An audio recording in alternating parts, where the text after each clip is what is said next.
Sandro del gruppo speleologico CAI di Vittorio Veneto e oggi abbiamo organizzato un piccolo raduno di speleo provenienti da tutto il Veneto. Alcuni di noi oggi andranno nella zona più profonda del Gus della Genziana, io invece andrò a fare una risalita nel ramo di Marbach, che è un ramo che si apre a circa meno 80 metri dalla superficie. Il mio gruppo organizza delle discese in grotta, prevalentemente nella zona del Cansiglio, che è la zona in cui noi lavoriamo. In particolare io mi occupo insieme ad alcuni amici di Pordenone e di Sacile di fare esplorazione.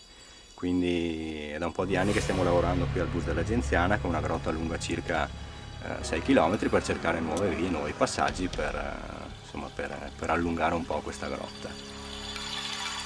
Ci troviamo sull'altipiano del Cansiglio, che è un altipiano carsico che si apre circa a 1000 metri di altitudine sopra Fregona, e questo qui è un po' il paradiso degli speleologi, perché tra la zona friulana e la zona veneta ci sono circa 1 migliaio di grotte che si aprono.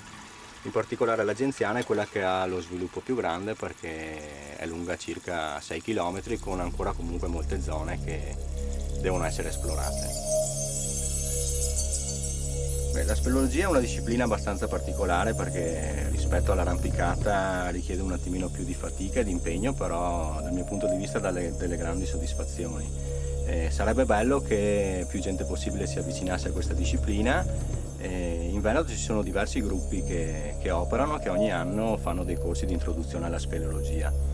In particolare noi del gruppo di Vittorio Veneto ne organizziamo 1 o 2 all'anno, uno a maggio e uno a ottobre, e chi fosse interessato potrebbe contattarci tramite il nostro sito oppure tramite la segreteria del CAI di Vittorio Veneto.